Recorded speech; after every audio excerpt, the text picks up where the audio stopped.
Because that is our only salvation to peaceful revolution. Do y'all hear what I'm saying? Because when people's mind wake up, they'll change.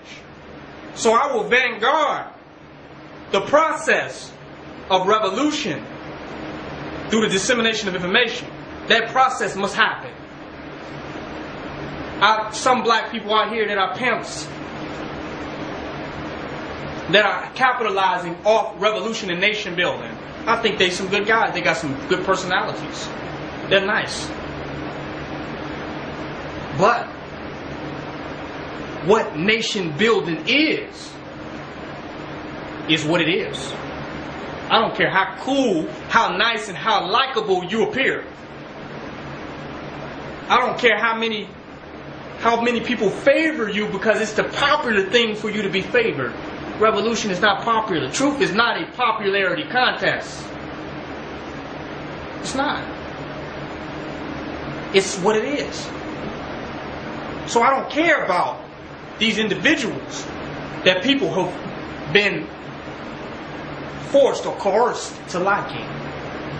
I care about the truth of progressive revolutionary transformation. That's my concern. So even I like some of the people and think they're cool. But my integrity to nation building means that those people, for true change to happen, must be at the least challenged. At the least, they must be challenged for the lack of intelligence and the lack of integrity that they have showed to our people. At the least, they must be challenged. At the most, they must be destroyed. I've chose the least. But if you want to stop the process, if truth hurts you so bad that you can't allow the smooth transition into revolutionary enlightenment, where you want to stop the process or get mad about the process, then you must be destroyed. Because we have allowed you, and are allowing you, even though we know you're on some bullshit, we allowed you to go on with it. Because we could have came, we got an army, we could have came and shut you down. Ben had it. Ben had the army. Ben had the power to shut it down. But we didn't. We allowed, because we understand the smooth transition of revolution.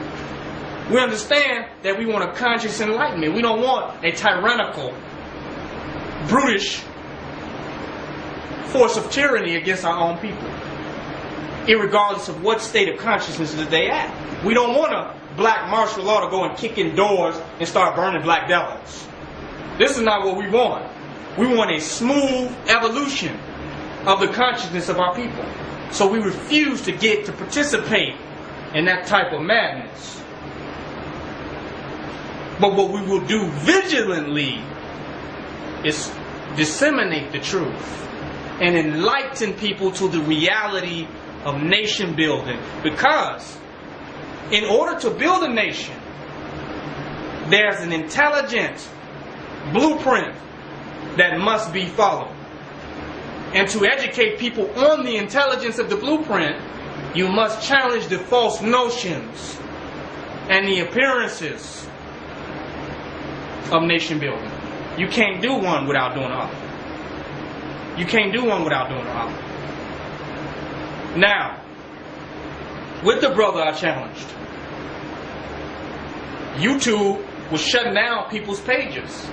A lot of people's pages got shut down and suspended.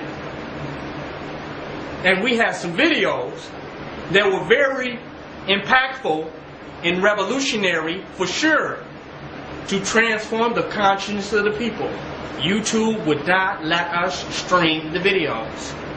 So we went to a brother who said that he's a revolutionary and he's serious about nation building. The brother said in his own mouth, you should stream your videos here. Light this page up.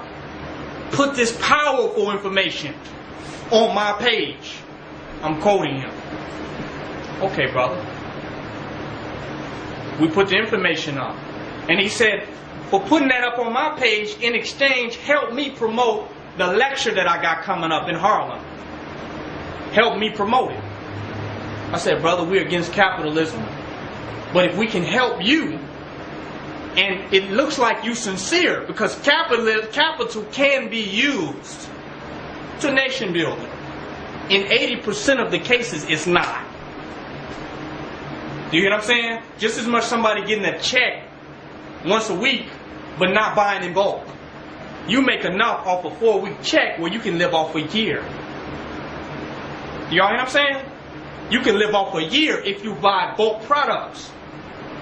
If you buy massive quantities, you can feed yourself a year off a month of working for the devil. But most people don't. So capitalism can be used to free up energy for revolution. In most cases, it's not, and it don't. And it don't, because if it did, then we would already have a black town, because we would have freed up the resources of all these so-called conscious people working. We'd have turned all those resources in 4 months into a black oasis and a black community, right? It's easy. But you know what? They're not going to do that. Because the whole concept of capitalism keeps you inculcated within it. And when you pull out, it pulls you further into it. In debt. Uniforms. This fee, that fee. So it acts like it's going to give you some financial freedom. But it sucks you into debtorship. This is how capitalism works. Well, I'm going to work here. You ever heard somebody say, I'm going to work here for a little while and then I'm going to save up my money and start my own business? Never happened. Never happens. We're going to work. I'm going to save my money up and in a few months, I'm going to take this money and invest it in something else. Capitalism is tricky. Once you get in there, you get sucked into it. Not saying there are not some success stories, but majority of people who say that end up getting fired before they start their own business. Or they'll go and get another job. So capitalism is tricky. Most of the times, it's not going to work. It's not going to work. So, YouTube took the page down. Now you making money off all of these conscious information that you're distributing. You're making money off of it. And you get you a page set up. Well, you would think you would use the capitalism to support revolutionaries, since you bought the page with the money from conscious philosophers and people who have the intention of creating change, that you think you would so support living revolutionaries with this page. No, brother. Take your videos down. I don't want your videos on this page. So YouTube kicked us out. We can't go to the black revolutionaries. It's bad enough we can't go to a black businessman and say, look, brother, we're doing this revolutionary stuff. Give us a few $1,000s so we can go ahead and do this. You can't even go to him. Because he's thinking his money is investment. If I can't see how much I'm going to make back, why the hell am I going to give you some money? They're thinking investment all the time. So if you don't bring an investment idea to them, your concept is irrelevant. Because business people are looking to make money. To make money. Or you need we're going to write this off at the end of the year, and this is a part of a greater tax scheme. It's not pure humanitarianism. If you can give me a tax scheme that can send both of us to the federal prison, then we can go with that. But as far as just giving you money to help a revolutionary movement out, please. I'm not about revolutionary. I want to be the next Bill Gates, right? I want to be the next millionaire. So my point is, you take the money of which you have made all conscious ideas,